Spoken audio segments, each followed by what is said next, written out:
Rancher kicks wife out. 5 years later, she returns with his triplets.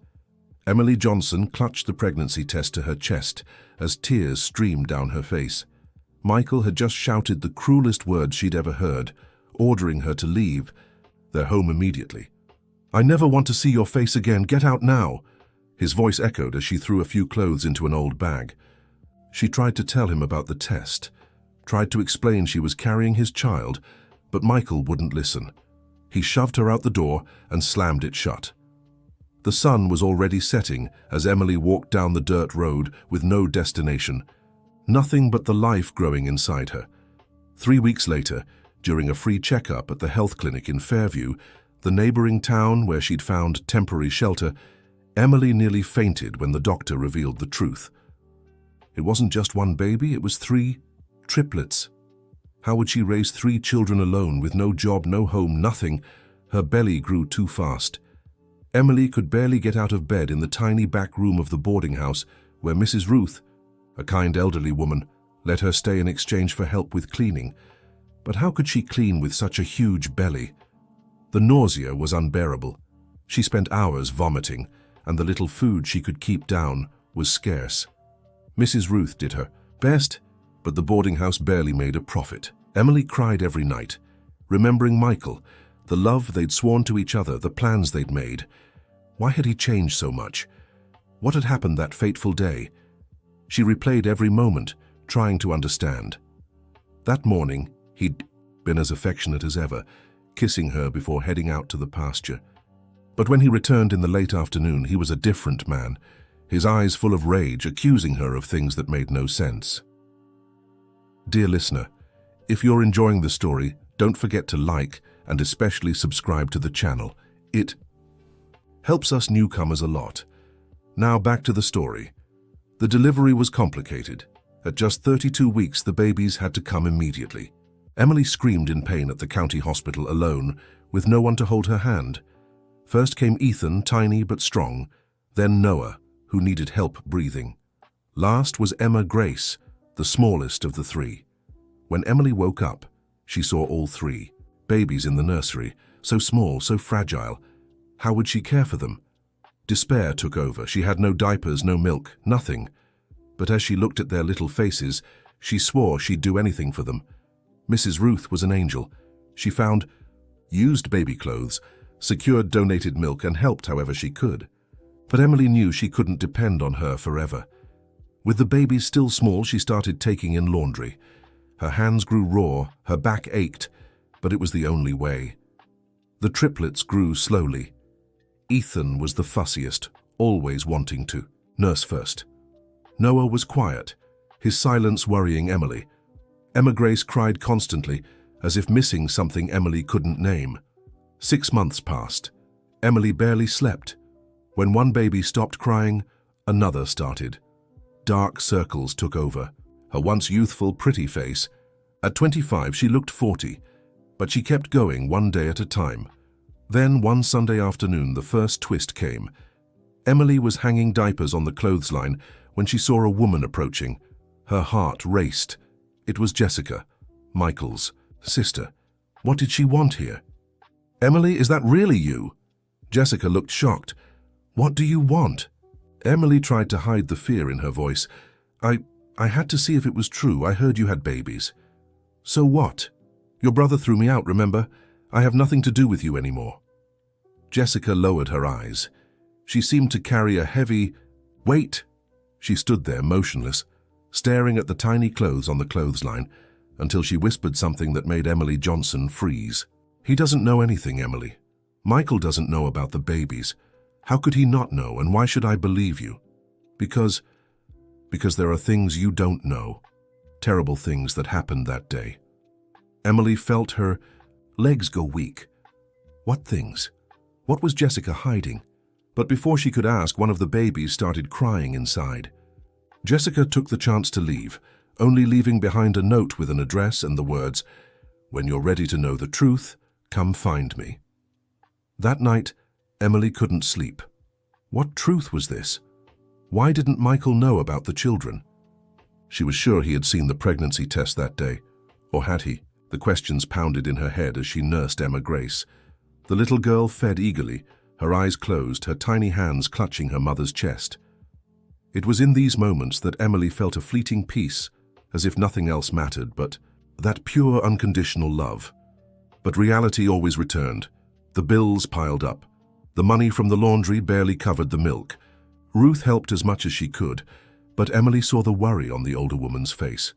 The boarding house was struggling, few guests, overdue bills. Then along came George, a 60-year-old man who needed someone to take care of his diner. The pay wasn't much, but it included a place to stay in the back of the establishment. Emily seized the opportunity. It was her chance to leave the boarding house and stop being a burden to Ruth. The move was hard.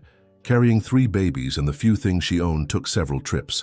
George was patient, even helping by carrying Ethan while Emily took Noah and Emma Grace. The little room in the back was cramped but clean. It had a small stove and a bathroom.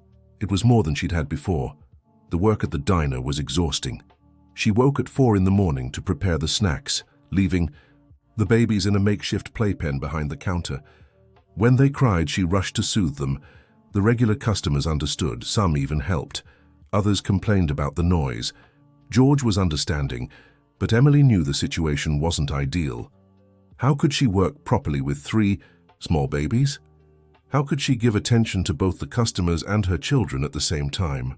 Despair tightened her chest, but she swallowed her tears and kept going. Then on a busy morning, the second life-changing event happened. A well-dressed man walked into the diner. Emily froze. It was Richard, the lawyer who handled Michael's business. What was he doing here? "Emily, is that you? My God, what happened?" She tried to brush it off, saying she was fine, that she had a job now. But Richard kept looking at the babies in the playpen with a strange expression.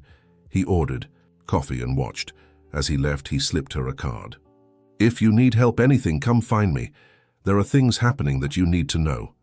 That story again. What were these things everyone knew but her? Emily kept the card, but her pride wouldn't let her ask for help. She had been humiliated enough, thrown out like a dog. She wouldn't crawl back to anyone. The months flew by. The triplets grew, each with their own personality. Ethan was already trying to crawl, always wanting to explore everything. Noah watched everything with big, serious eyes. Emma Grace was all smiles, lighting up the little room with her joy. But the struggles grew. 3 children consumed so much: diapers, milk, medicine when they got sick. The diner wages barely covered the basics. Emily was visibly losing weight. All the food went to the kids. George noticed and started letting her take leftovers home. Then, on a night of heavy rain, Noah spiked a high fever. Emily panicked. She didn't have money for medicine. The health clinic was closed. She ran to the diner, grabbed Dr. Richard's card. Pride would have to wait. Her son's life was at stake. Dr. Richard answered on the first ring. In 20 minutes, he was there, with a doctor. Noah was treated, the fever began to drop. Emily Johnson cried from relief and shame. How had it come to this? "Emily, we need to talk," Dr. Richard said seriously. "Michael doesn't know any of this. He thinks you left with another man." "What? What do you mean? He threw me out." "It's complicated. There are people involved, lies that were told. You need to know the truth." "Then just say it. I'm tired of this mystery." Dr. Richard took a deep breath. He explained that on the day she was thrown out, someone had shown Michael fake photos of Emily with another man, forged but very convincing. Michael was blinded by rage and refused to listen to explanations. But who would do this? Why? That's the million-dollar question. "I have my suspicions, but I need proof." Emily felt the ground disappear beneath her, all that suffering because of lies. Michael believed fake photos without even letting her defend herself. Anger mixed with sadness. How could he doubt her like that? The following days were turbulent. Emily couldn't stop thinking about what Dr. Richard had told her. Who would forge those photos? Who hated her enough to destroy her life? Meanwhile, the triplets demanded her full attention. Emma Grace was learning to sit up, laughing every time she managed to balance for a few seconds. Ethan was already crawling everywhere, and Emily was constantly chasing after him. Noah was starting to babble his first words. Mama was music to her ears. Old George noticed Emily's distraction. One quiet afternoon, he sat down to talk. He told her he'd lost his daughter many years ago and that seeing Emily with the babies brought back painful memories, but also a strange joy. "You're a fighter, girl. Not everyone could handle what you've been through. I don't have a choice, George. They're my children. There's always a choice. You choose to fight for them every day. That's admirable." The old man's words touched her deeply. Emily realized that despite everything, there were good people around her. Ruth, who still visited. George, who helped however he could. Even Dr. Richard, who showed up when she needed him most. One Saturday morning, the diner was packed. Emily rushed back and forth, the babies relatively calm in their playpen. Then she saw him. Through the window, a man stood across the street. Her heart raced. It was Michael. He looked different, thinner, his face marked, his eyes lost. He stood there staring as if he couldn't believe what he was seeing. Emily trembled. What should she do? Run, confront him. Before she could decide, Michael crossed the street. The diner door opened. Time stopped. Michael entered slowly, his eyes scanning the place before landing on the playpen. He saw the 3 babies. He saw the undeniable resemblance. Ethan had his eyes, Noah had his chin, Emma Grace had his exact smile. "Emily," his voice was hoarse, broken. "What do you... I want here." She tried to sound strong, but her voice shook. Are they mine?" The question hung in the air. Emily wanted to scream, to throw all her suffering in his face. But the customers were watching curiously, and the babies might get scared. She took a deep breath. "They're my children, only mine. You have no part in this."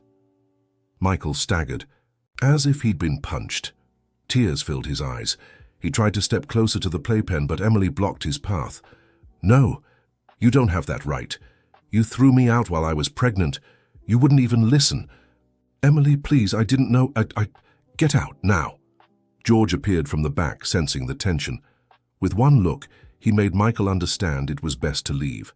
He left, but not without taking one last look at the babies, memorizing every detail of the little faces that looked just like him. Emily Johnson broke down in tears as soon as he walked out. George told her to rest and manage the diner alone. In her small room, holding her children tight, she cried years of pent-up pain. Why was life so unfair? The following days were torture. Michael showed up every day, standing across the street just watching. He never came in, never said a word, just stood there.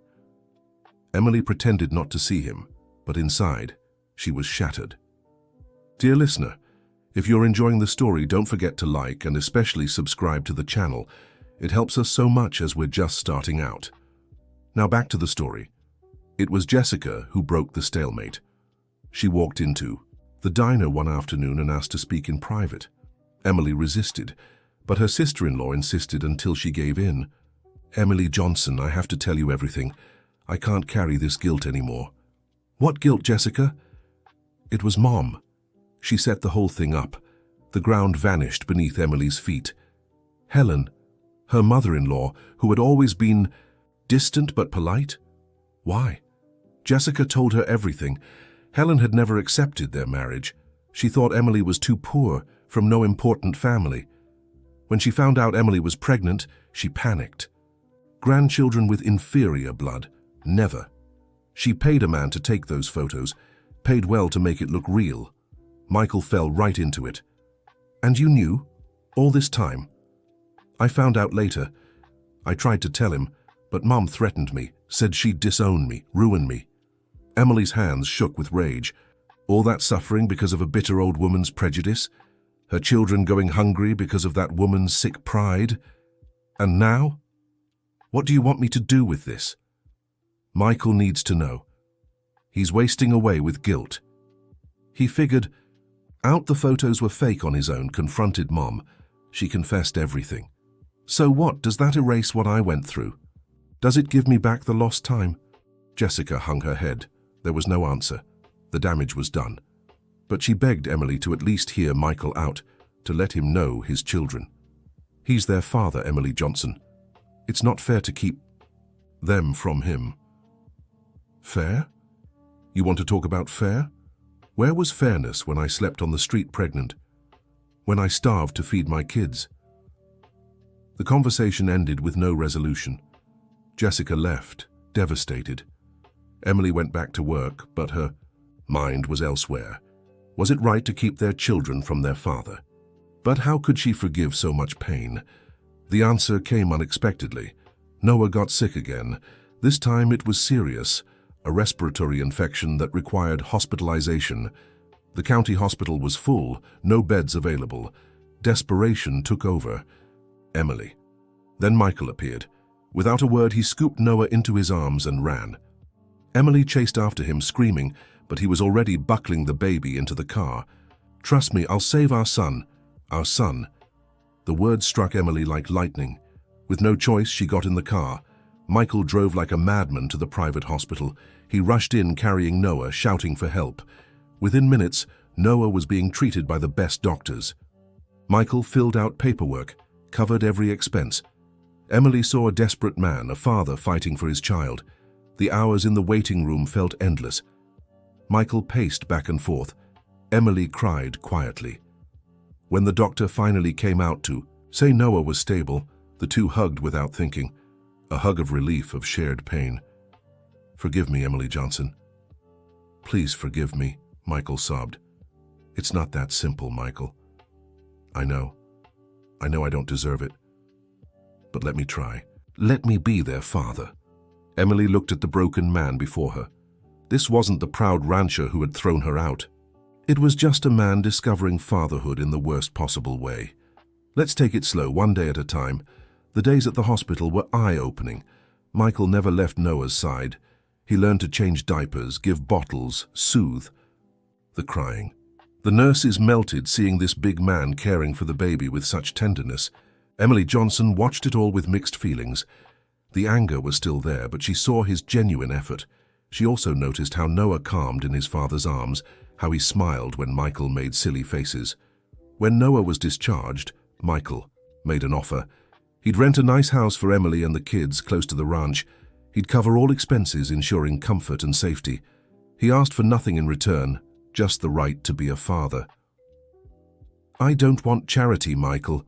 "It's not charity, it's my duty. My kids will never go without again." The move felt surreal. Leaving their cramped little room for a real house seemed like a dream. 3 bedrooms, a big kitchen, a yard for the boys to play. Emily cried seeing her children in a decent place. Michael came every day, early in the morning before heading to the ranch, in the afternoon on his way back. Little by little, he won over each child. Ethan loved playing horsey. Noah was mesmerized by his stories. Emma Grace melted at his lullabies. But Emily kept her distance. Polite, she let him see the kids, but nothing more. The wounds ran too deep. How could she trust again the man who destroyed her life in one blind rage? The triplets' first birthday approached. Michael wanted a big party, inviting the whole town. Emily refused. It would be simple, just close friends.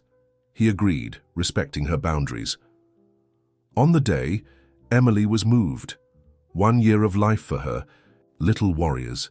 1 year of struggle, pain, but also unconditional love. She watched the 3 of them demolishing their cupcakes, smeared in chocolate, and felt proud they'd come this far. Michael snapped photos non-stop. At one point, their eyes met. So much was left unspoken in that glance. His regret, her hurt, their shared longing. But there was also something new. Mutual respect for the love they both had for their children. It was Ruth who broke the heavy mood. She arrived with her George, the 2 now close friends. They brought simple but heartfelt gifts. Emily teared up seeing this family who chose to be there. "You did it, honey. Look at these 3 blessings." Ruth hugged Emily. "It wasn't easy, Ruth. If it weren't for you—" "Oh, hush, anyone would have done the same." But Emily knew that wasn't true. Few had Ruth's kindness. Few would offer shelter and food without asking for anything in return. Her gratitude would last forever. The party went on joyfully. Neighborhood kids played in the yard. Adults chatted, snacking on the finger foods Emily had made. Michael moved around proudly, introducing his children to those who hadn't met them yet.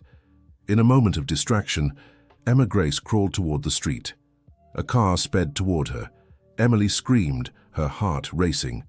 Michael dropped everything and Fran. He grabbed the girl at the last second, rolling onto the sidewalk. The scare was huge. Michael checked Emma Grace, who giggled as if it were a game. Emily rushed over, clutching her daughter tight. She looked at Michael, seeing the same, panic in his eyes. "Thank you," she whispered. "I'll always protect them, Emily. Always." The moment hung in the air. There on the sidewalk with Emma Grace laughing between them, something shifted. It wasn't forgiveness yet, but it was acknowledgement. Michael loved those children just as much as she did. The following months brought an odd but functional routine. Michael came in the mornings, helped with the kids' breakfast, returned in the afternoon, played until bedtime. Emily remained cordial, but invisible walls still stood. It was Ethan who began tearing them down. One afternoon he fell off the couch and scraped his knee. He cried, calling for Daddy. Michael dropped everything and tended to the scrape with endless tenderness. Emily Johnson watched, her heart aching. "Daddy's here, champ. It'll feel better soon." Ethan clung to his father, sobbing. Michael rocked him, humming softly. The scene was heartbreaking. Emily realized she had been depriving her children of moments like this because of her own hurt. Noah was next. Always observant, he began talking more when Michael was around. He asked questions about the ranch, about the animals. Michael answered everything patiently, promising to take him to see it all. "Can I take them to see the horses?" Michael asked one afternoon. Emily hesitated. The ranch was painful territory, but she saw the excitement in the boy's eyes and gave in. She'd go along, of course. She still didn't fully trust him. Returning to the ranch was surreal. Everything was the same, as if time hadn't passed. The main house, the green pasture, the horses in the corral. Emily felt a tightness in her chest, remembering the happy days she had lived there. The children were amazed. Ethan wanted to touch every animal. Noah watched in fascination. Emma Grace clapped her hands at every creature she saw. Michael guided them carefully, teaching them not to startle the animals. "Remember Star?" Michael pointed to the mare Emily had loved. "She's gotten so old." Emily stepped closer, stroking the animal. "She missed you. She was restless, wouldn't eat right. Was it a lie? Was it true?" Emily didn't know, but Star let out a soft whinny, nuzzling her. Stubborn tears fell. How many afternoons had she spent riding that mare? The outing ended in the orchard.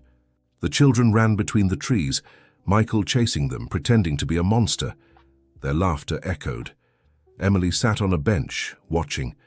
For a moment she let herself imagine what it would have been like if nothing had gone wrong. "Mommy, look," Emma Grace came running with a flower. "Beautiful, sweetheart." Michael approached, sitting beside her. Not too close, respecting her space. They sat in silence, watching the children play. The sun began to set, casting everything in gold. "I miss this," he murmured. "Miss what?" "Our family. What we were." Emily didn't answer. What could she say? That she missed it too? That nights were lonely? That she sometimes dreamed of happier times? No. Some things were better left unsaid. The ride home was quiet. The children slept in the car, exhausted from the adventure. Michael drove slowly, as if trying to prolong the moment. Emily pretended to sleep, avoiding difficult conversations. In the days that followed, the children could only talk about the ranch. They wanted to go back, to see the horses again. Michael offered to take them every week, but Emily set conditions. She would always come along, strict schedules, no excesses. A new routine took shape. Wednesdays and Saturdays at the ranch, the fee. Children loved it. Michael prepared special snacks, planned different activities. He built a swing on the big tree, made a little pen for the triplets to play safely. Emily watched it all with mixed feelings. She saw the devoted father Michael had become, but she couldn't forget the man who had thrown her out. How could she reconcile those two images? How could she forgive without forgetting? It was Helen who forced the issue.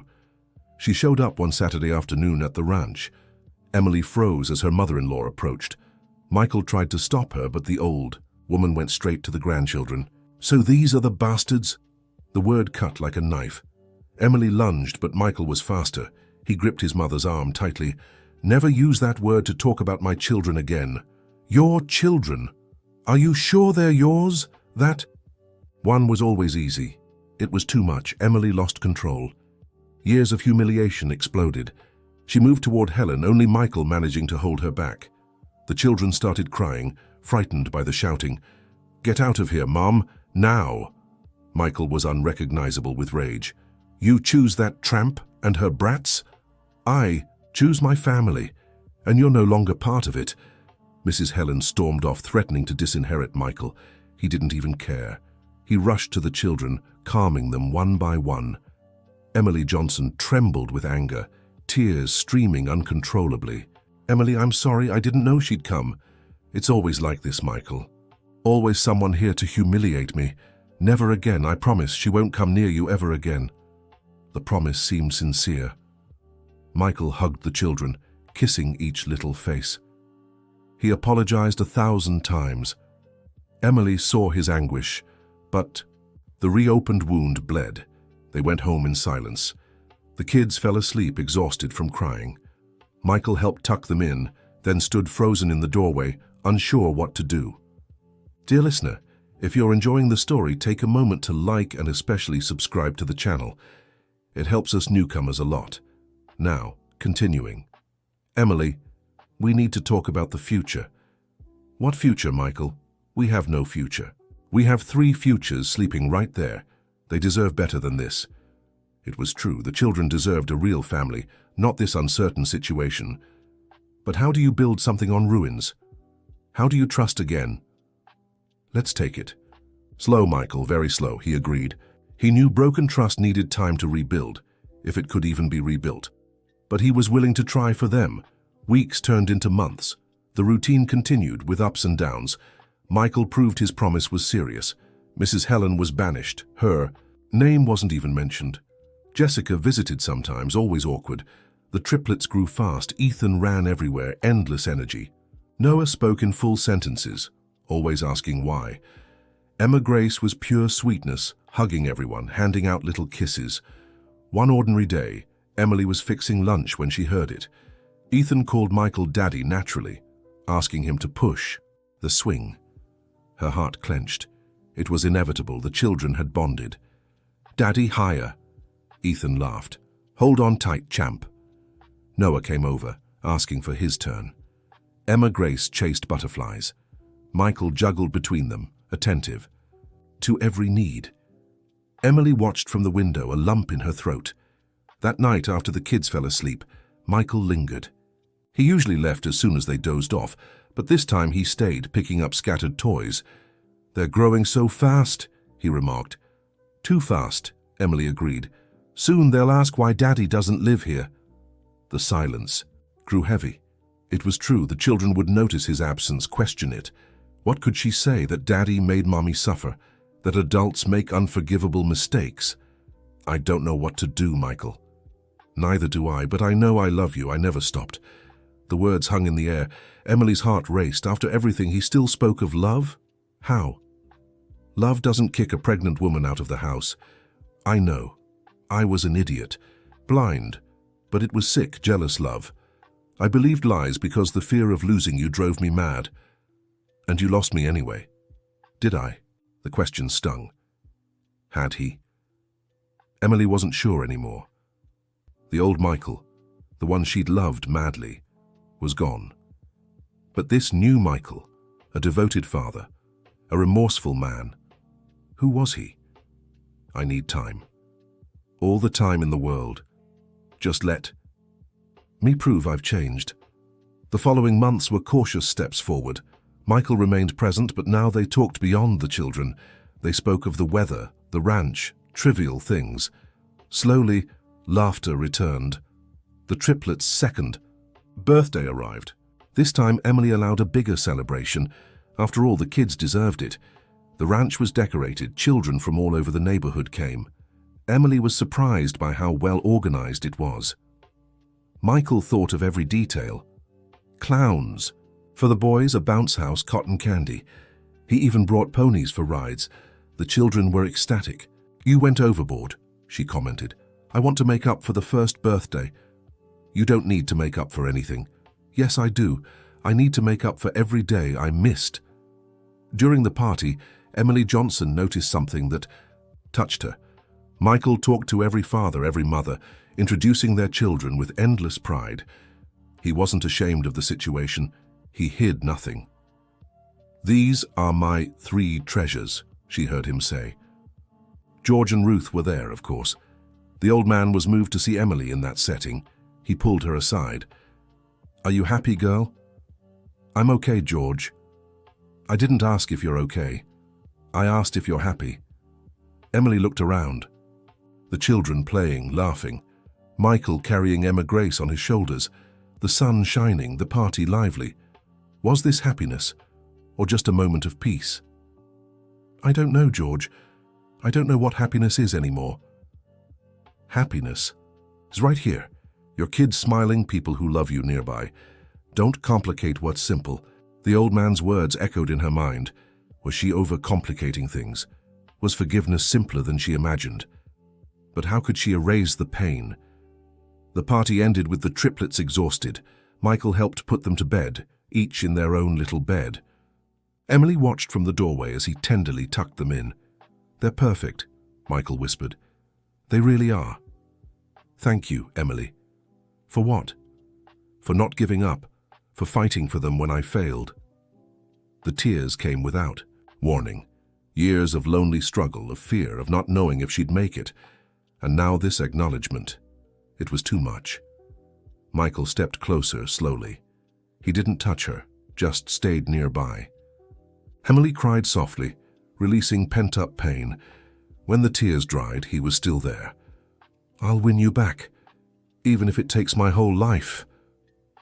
"Michael." "You don't have to answer. Just know I'll be here. Always." The courtship was slow indeed. Michael showed up with wildflowers, the same ones he'd given her when they were dating. He left little notes with the kids' drawings, small gestures that chipped away at Emily's defenses. On a rainy afternoon, Noah had a nightmare. He woke up screaming for his daddy. Michael wasn't there, it was a weekday. Emily tried to calm him, but the boy only wanted his father. She called Michael. In 15 minutes, he was there, soaked. He rushed upstairs and hugged Noah. The boy instantly settled in his father's arms. "I dreamed you disappeared, Daddy." "I'll never disappear, son. I promise." Emily watched from the doorway.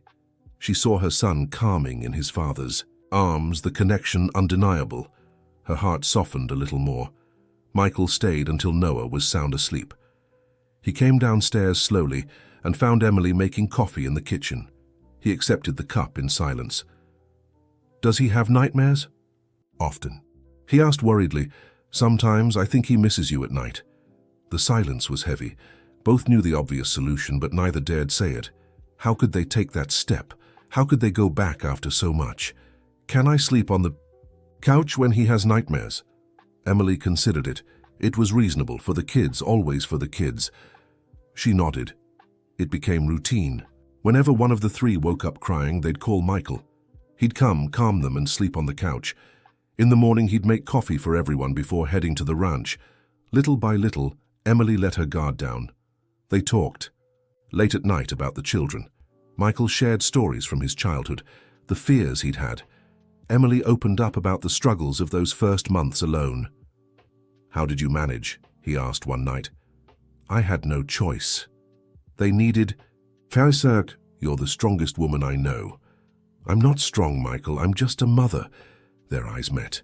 There was something there, a spark of what they'd been. Emily looked away quickly. Not yet. It still hurt too much. The 3rd birthday approached. The children couldn't stop talking about the party. They wanted this, they wanted that. Michael wrote everything down, determined to fulfill each wish. It was Ethan who dropped the bomb. During dinner, he looked at his parents and asked, "Why doesn't Daddy live here?" The silence was deafening. Emily Johnson and Michael exchanged glances, unsure how to respond. Noah and Emma Grace stopped eating, waiting for an answer. "It's complicated, son," Michael tried. "But do you love Mommy?" "Very much." "And does Mommy love you?" Emily choked up. Michael's eyes searched hers, hopeful. The three children waited. What could she say? "Mommy! Mommy needs time." "Time for what?" Noah chimed in. "How do you explain to 3-year-olds that love hurts? That sometimes the ones we love disappoint us so much that forgiveness seems impossible? Grown-ups are complicated." Emily attempted to end it. "Then uncomplicate it," Emma Grace said with childlike wisdom. The children went back to eating. The matter settled for them. But Emily and Michael sat in silence, the little girl's words echoing. Uncomplicate it. That night, Michael didn't leave. The kids begged him to tell stories until they fell asleep. Afterward, he went downstairs to leave as usual. Emily was on the porch gazing at the stars. "Stay," she whispered. "What?" "Stay, on the couch. I'm tired of you coming and going." It was a start. Michael tried not to show his joy. He grabbed a blanket and settled on the couch. Emily went upstairs, her heart racing. In the morning, the kids were thrilled to see Daddy there. Breakfast turned into chaos, everyone talking at once. Emily watched, a stubborn smile on her lips. Maybe it was time to uncomplicate things after all. The transition felt natural. Michael slept on the couch, helped in the mornings, went to the ranch, and returned in the afternoon. The house had new life, a different energy. The children blossomed with their father's constant presence, but Emily kept her physical distance. They talked, laughed together, cared for the kids. Yet no touches, no intimacy beyond what was necessary. Michael respected it, waiting. Then one stormy night, everything changed. Lightning split the sky, thunder roared. The three little ones woke up crying and ran to their mother's room. Emily tried to calm them, but they wanted their father too. Michael came upstairs and saw the scene. The children clinging to their mother, crying in fear. He sat on the edge of the bed and wrapped his arms around them all. Emily in the middle. The kids around her, Michael protecting them. "It's okay, Daddy and Mommy are here," he soothed. Slowly, the crying subsided. The children relaxed, still holding onto their parents. The storm raged outside, but inside, they were safe. Family. One by one, the little ones fell asleep. Michael made a move to leave, to carry them back to their room. Emily grabbed his arm. "Let them stay, you stay." They settled the children between them. Michael lay on one side, Emily on the other, the small bodies breathing peacefully between them. It felt strange and familiar all at once. "Emily? I miss you." In the dark, shielded by their children between them, Emily let slip, "I miss you too." In the morning, they woke to the kids jumping on the bed. The naturalness of the moment surprised them both. They seemed like a real family, the kind that had never been apart. The day flowed differently. Michael made pancakes, Emily squeezed orange juice. The kids made a mess, flour on the floor, laughter filling the house. No one mentioned the night before, but something fundamental had shifted. Days turned into weeks. Michael still slept on the couch, but now they had dinner together every night. They talked after the kids were asleep, rediscovering each other slowly. "You've changed," Emily remarked one evening. "How?" You're different." Fatherhood changes you. Almost losing everything changes you even more. It was true. The arrogant, explosive Michael was gone. In his place stood a man who thought before acting, who listened, who respected. Emily found herself admiring these changes. The third birthday arrived in grand fashion. This time, Emily Johnson was part of everything. They chose the theme together, organized everything together, the harmony slowly returning, as natural as breathing. During the party, Ruth pulled Emily aside. "Have you forgiven him yet?" "I'm not sure, Ruth." "Sweetheart, forgiveness is more for us than for the other person. It frees us from the weight. It's hard to forget. You don't have to forget. Just forgive and move forward. You have 3 beautiful reasons for that." Emily looked at her children playing. Ethan led the games, Noah kept everything in order, and Emma Grace hugged every little friend. 3 pieces of her heart running around. Michael approached holding 2 glasses of juice. He handed her one, and they toasted in silence. His eyes said it all: love, regret, hope. Emily held his gaze. For the first time in years, she didn't look away. The party was a success. The children fell asleep, exhausted but happy. Michael helped clean up, put away gifts, and straightened the mess. They worked in sync, without needing to speak. When everything was done, they sat on the porch. The starry night, crickets chirping, a rare peace after the day's excitement. "It was perfect," Michael said. "It really was." "Emily, I need to tell you something." "Go ahead. I'll wait as long as it takes. But I need you to know my place is here with you all." Emily's heart tightened. How many times had she dreamed of hearing that? But the fear was still there. What if he changed again? What if the anger returned?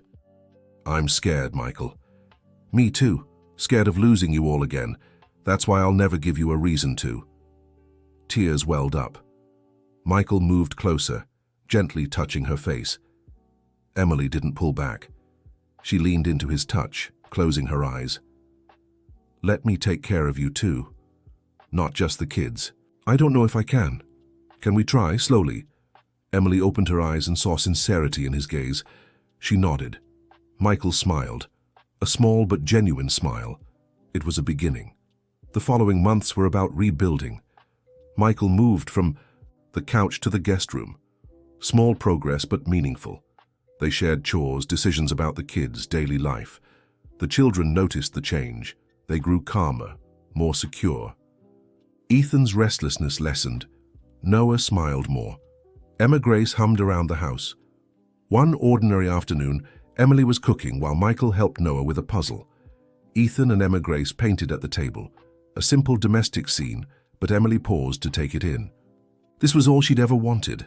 Family, home, the quiet love of everyday life. For a moment, she forgot the past pain.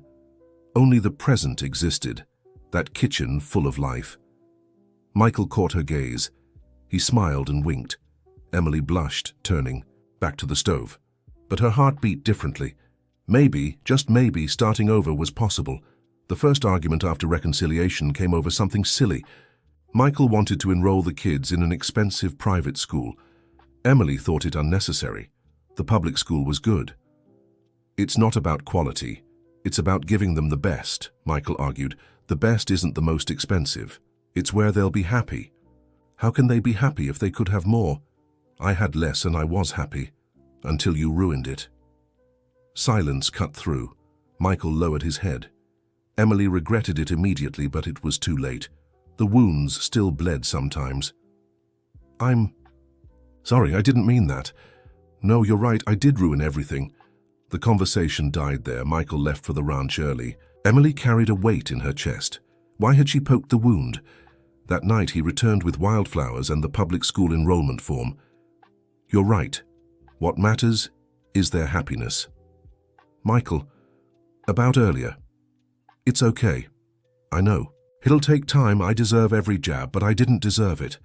Emily realized it. The man before her carried too much guilt. If she wanted to move forward, she had to stop punishing him. "Come here," she said, pulling him to sit. They talked. Honestly about hurt, fears, hopes. Michael confessed that he had nightmares where she disappeared with the kids. Emily Johnson admitted she sometimes still woke up frightened, thinking she was alone. "Should we try therapy?" Michael suggested. "Together?" It was a big step, admitting all their problems to an outsider. But maybe it was necessary. Emily agreed. Therapy was revealing. Weeks spent dissecting the past, understanding triggers. Michael discovered his possessiveness stemmed from a fear of abandonment. Emily realized her difficulty forgiving was a shield against new pain. The children benefited. More aware parents, less tension. The house breathed easier. Laughter came more freely, hugs more often. It was Emma Grace who pushed for the next step. During a family therapy session, she blurted out, "I wish Daddy and Mommy would kiss like Olivia's parents." Olivia was her little friend from school. Michael and Emily exchanged embarrassed glances. The therapist seized the moment, exploring the topic. The kids wanted real parents, not just people living together. In the car on the way home, the silence was heavy. The children hummed in the back seat. Michael drove stiffly. Emily bit her lip. "She's right." Michael broke the silence. "Who?" Emma Grace, we're pretending everything's normal, but we're missing the most important part. And what's that? Us. What we are to each other. Emily sighed. It was true. They lived together, raised the kids together. But what were they? Friends, ex-partners, cooperative parents? At home, they put the children to bed. They went downstairs, sat on the couch. The inevitable conversation hung in the air. What do you want, Michael? My family back. Are you back? What if we can't? We can. We just have to want it. It's not just about wanting. Michael moved closer, slowly giving her time to pull away. Emily stayed still. He touched her face, his thumb gently stroking. I love you. Emily, I never stopped loving you. Michael, you don't have to answer, just don't push me away again. The kiss was soft. After years, their lips met again, first hesitant, then with all the longing they'd held back. Emily melted, her body remembering what her mind had tried to forget. When they parted, both were breathless. Emily touched her lips, disbelieving. Michael smiled, hopeful. Sorry, don't apologize, Emily interrupted. Just, let's take it slow. Slow it was. Stolen kisses when the kids weren't looking. Holding hands on the couch. Lingering hugs. Rediscovering touch, the intimacy they'd lost. The children noticed. They became lighter, more playful. Ethan made silly jokes to bring his parents together. Noah grinned, satisfied. Emma Grace showered everyone with little kisses. Christmas was approaching, the first they'd spend as a reunited family. Emily caught herself excited, making plans. Michael got into the spirit, helping with everything. They decorated the house together. The kids helped, making more mess than order. Michael lifted Ethan to place the star on top. Noah arranged the presents below. Emma Grace threw glitter everywhere. It's like we were never apart, Michael remarked. Emily paused, realizing the truth in his words. Sometimes she forgot the hard years. The present was so full it overshadowed the dark past. We were. And it hurt. I know. But we're here. Now. Yeah, we are. They hugged right there in the middle of the decorated living room. The kids ran over to join in. Love sandwich, Ethan shouted. Everyone laughed. Dinner was special. Mrs. Ruth and Mr. George came. Jessica showed up with gifts. Even Dr. Richard stopped by to wish them well. A full table, a full house, warm hearts. At midnight, they put the kids to bed. Exhausted, they didn't even notice. Santa passing by. Michael and Emily arranged the presents, ate the cookies left out, drank the milk. Remember our first Christmas? Michael asked. At the old farmhouse, no electricity. You cooked on the wood stove. Everything tasted smoky. You ate it anyway, said it was perfect. Because it was, everything with you is perfect. Emily Johnson was moved. That first Christmas was hard, but special. Newlyweds, broke, but full of love and plans. How did everything fall apart? Let's not ruin it again, she pleaded. Never again, I swear. They sealed the promise with a kiss. This time without rushing, without fear. Just the two of them, as it always should have been. By morning, the house was chaos. Wrapping paper flying, shouts of joy. Ethan got a bike and wanted to ride it right away. Noah loved his new books. Emma Grace hugged each of her dolls. Michael filmed everything. Emily brewed special coffee. The house radiated happiness. Visitors arrived, greetings exchanged, hugs all around. Life as it should be lived. The new year came with promises. Michael officially moved into the master bedroom. The kids thought it was natural. After all, Mom and Dad should sleep together. Emily was still adjusting, but it felt good to wake up beside someone. They settled into a solid routine. Michael ran the ranch but made family his priority. Emily went back to helping with the administration, something she loved. The kids grew up secure, loved. School started. Triplets in the same class was a handful, but the teacher was patient. Ethan quickly became the class leader. Noah preferred his books. Emma Grace made friends with everyone. At a parent-teacher meeting, Michael and Emily went together. They sat side by side, hands clasped. Other parents remarked how beautiful they looked together. Emily blushed. Michael puffed out his chest. "We are," he whispered. "Silly," she replied, but smiled. Life went on. Not perfect, but good. Arguments happened, but they talked them out. Ghosts from the past surfaced, but they faced them together. Their love, mature now, held everything together. It was on the 4th anniversary that Michael made his proposal.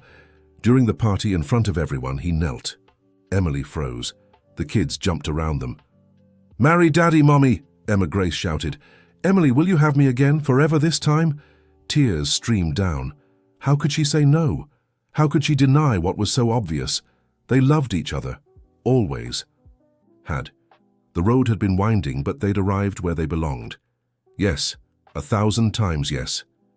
The party erupted in applause. The kids leaped onto their parents. Ruth cried. George blew his nose, pretending otherwise. Even Jessica smiled genuinely. They married 3 months later, a simple ceremony at the ranch. The kids walked down the aisle, scattering flowers. Emily wore a plain dress. Michael cried, watching her approach. Their vows came from the heart. They promised not just love, but patience. Not just passion, but friendship. Not just good times, but weathering the bad together. Ethan held the rings. Noah read a poem he'd written. Emma Grace sang a song she made up on the spot. A complete family, as it always should have been.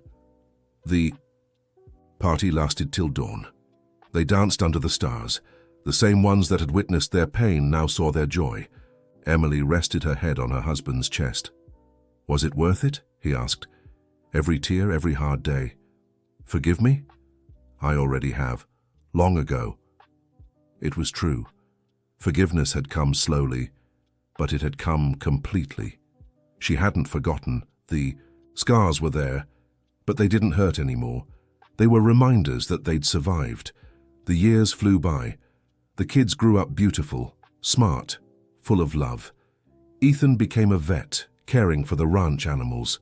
Noah a teacher, working at the school he'd attended. Emma Grace a doctor, saving lives every day. Michael and Emily grew old together. White hair, wrinkles from so much smiling. Grandkids running around the same ranch. Life coming full circle. One Sunday afternoon, with the family gathered, Emily looked around. So much life had sprung from pain. So much happiness had grown from suffering. Every tear had been worth it. Michael took her hand.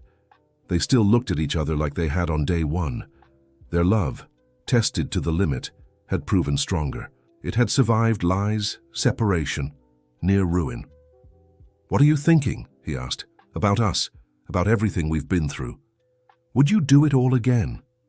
Emily looked at their children, at their grandchildren, a life they built together, a love they forged. She smiled. 1,000 times over. And it was true. Because in the end, love wins.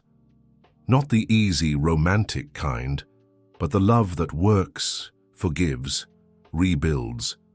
The love that chooses to love every day, even when it's hard. Mrs. Helen never apologized. She died bitter and alone. Michael attended the funeral, Emily Johnson by his side. They forgave in silence, freeing themselves from the last burden. Jessica married late but happily. Always close to the family, the beloved aunt of the triplets, she found redemption in her nieces' and nephews' love. Mrs. Ruth and her George became honorary grandparents. They attended every party, birthday, and graduation. A chosen family bound by eternal gratitude. Dr. Richard became the wedding godfather. He got emotional during his speech, talking about second chances, about how true love always finds its way back. The ranch thrived. Michael and Emily Johnson worked side by side, building a solid empire, but their greatest treasure slept in the next room. 3 lives that almost never were. On hard nights, when nightmares came, they held each other tight. They remembered what they'd survived, what they'd built from the ashes, the love that rose stronger. The children never knew the details of the pain, only that Daddy messed up badly, Mommy forgave, and love won. A living example that fighting for what matters is worth it. Ethan married the town vet's daughter. They gave them 3 grandchildren at once, triplets too. Emily Johnson laughed at fate. Michael built them a house on the ranch. Noah found love in books and a sweet librarian. Two studious, quiet children just like their father. The house filled with diplomas and academic awards. Emma Grace took her time marrying. She said she was waiting for a love like her parents. She found it in a patient she saved. 3 beautiful daughters, fighters like their grandmother. The ranch became the family hub. Every Sunday, a huge table in the yard. 4 generations sharing life. Laughter echoing where there was once only pain. Emily Johnson developed Alzheimer's at 70. Michael cared for her every day. When she forgot who he was, he introduced himself again, won her over every morning. "I'm Michael, your husband. We have 3 beautiful children." 3? Where are they? "Right there, my love. Ethan, Noah, and Emma Grace." She'd smile. Even without remembering, she felt the love. Michael never left her side, kept his promise to love in sickness and in health. Their children took turns helping. Grandchildren read to grandma. Great-grandchildren made drawings. Love multiplied, repaying what they'd received. Michael found Emily Johnson's old journal, from the hard times raising the triplets alone. He cried reading every word. So much pain he'd caused, so much love he'd nearly lost. He kept the journal, a story of resilience to inspire generations. Proof that true love endures all, that forgiveness sets you free, that family is a daily choice.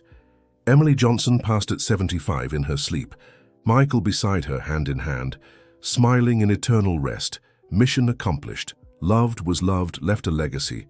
Michael lived 2 more years, telling stories to his grandchildren, teaching that love takes work, that mistakes don't define a person, that there's always time to start over. He left on a Sunday afternoon. The whole family gathered just as he liked.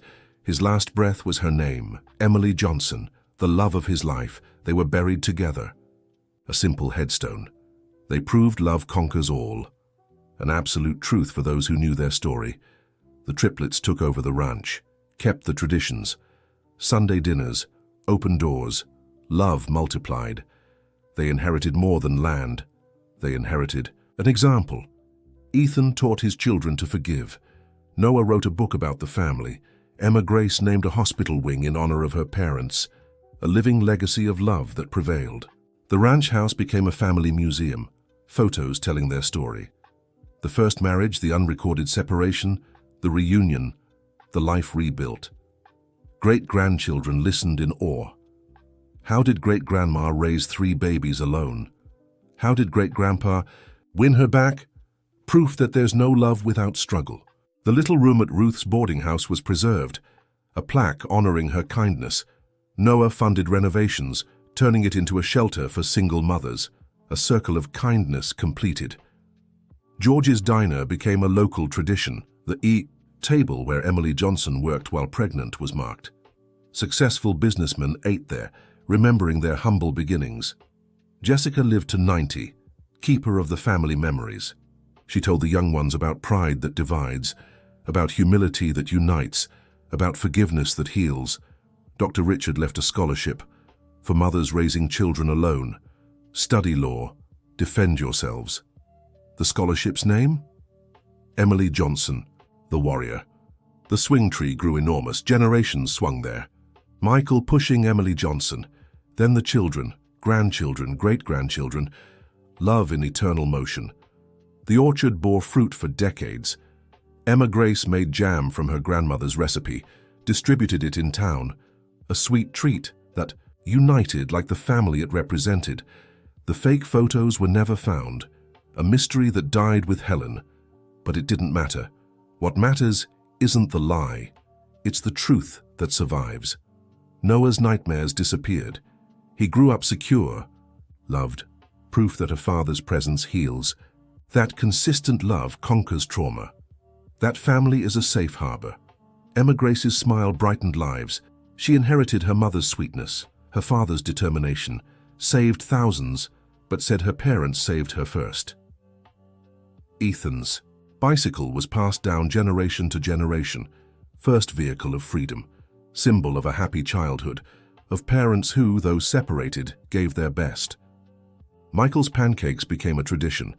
Every Sunday, a full house, recipe passed to the children, to the grandchildren, food that unites, memory that nourishes. Emily Johnson's diary was published posthumously, a bestseller about resilience. Women across the United States related, strength to fight, courage to forgive. Michael never knew about the pregnancy test that day. Emily Johnson tried to tell him. He wouldn't listen. Cruel irony. 3 lives almost lost to a moment of blind rage. The terrible nausea stayed in memory.